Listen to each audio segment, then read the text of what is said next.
Here at Route 21, we try and mix it up and keep it fresh on this channel. We have reviewed people's individual collections, private museums. We've had a look at restoration of petrol pumps, vintage bikes, military bikes. We've looked at brands, how they've survived. We've looked at bikes from a collectability, rarity point of view. We've also shown some videos on a development of pastel drawings with soundtrack or commentary. And I would like to talk about that in this little video. I'm standing in front of some of my art I've done this year, and I would like to express the reason I enjoy anything and I'm super passionate about motorcycling and anything to do with that. And how I express my passion is in artwork. So I would like to just quickly explain why I'm choosing certain topics and certain events and what they mean to me. Yes, in the meantime, I've also been asked by some of my viewers if I have prints and they would like to have part of this artwork, and we have it available. More about that later. I would like to now explain to you why, which drawing, and what it's all about. Us being Route 21 Africa and proudly South African, our best export is Mr. Brad Binder. Here I have 3 pictures depicting Brad Binder's MotoGP, Moto3 and Moto2 career. Starting with the top picture, it is Brad Binder on his KTM in Moto3 in 2016. Reason for Brad in full flight in this picture is because it depicts his dominance of the 2016 season. Brad won the Moto3 with 4 races to spare. He scored a total of 319 points, 142 points ahead of his closest rival, 7 wins, 14 podiums, 6 pole positions, and 3 fastest laps. He also did the virtual impossible thing, and that is starting from last position, 35th position, and we're going on to win that race. So, reason Brad Binder full flight, winning it convincingly, Moto3 2016. 2017, 18, 19, Brad went on to race Moto2. In 2019, he had a difficult start to the season, and only by mid-season did they get the KTM Moto2 bike to work. And in the second half of the season, Brad outscored his closest rival by 100 points. He won 5 Grand Prix, Moto2s, in that second half. And in particular, the last 3 consecutive races he won. And this is the very last race of that season, also his last Moto2 race before stepping up, and him slowing down, celebrating, displaying the South African flag proudly, dedicated to his Moto2 career. He then stepped up to the factory KTM team in 2020, MotoGP, and again, the virtual impossible thing, winning as a rookie.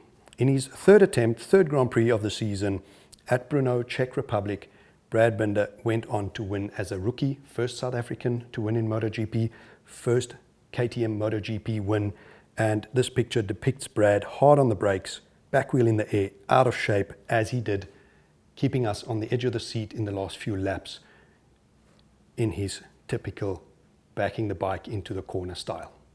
The next 2 drawings we're going to have a look at are personalities, Marc Marquez and Valentino Rossi. And like in the 70s, Kenny Roberts Sr. was attributed the developing of the style of dragging the knee or sliding the knee through the corners. Now I think Marc Marquez's claim to fame would be developing the elbow sliding through the corners. And in this picture you can clearly see he's sliding his elbow and his knee, and that is just to, honor the man at what he's brought to the motorcycle racing.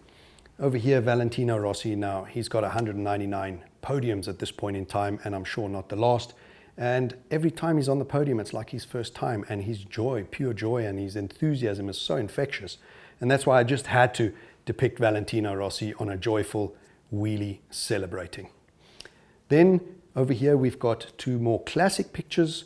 In one of the previous episodes, we had a look at the story of the MV Agusta company and how they were forced as helicopter engineers to develop motorcycles. Now this is a picture of Giacomo Agostini honoring the man, 15 world titles, 13 of them on the MV Agusta. This is of him when he was so dominant on the 350 and 500, this particular one being of the 500cc Grand Prix racer being so dominant. On top we have a picture of Ray Am, a Rhodesian racer.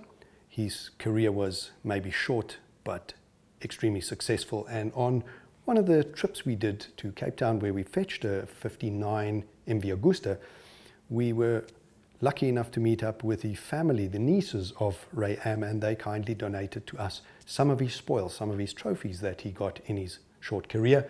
And this picture was drawn to honor the man and commemorate that, where he won the Isle of Man. And then this particular year, 1953, it is at the Quarter Bridge, Isle of Man, and Ray in 53 won the double. I think only the fourth man to ever do that, meaning the 350cc and 500cc classes.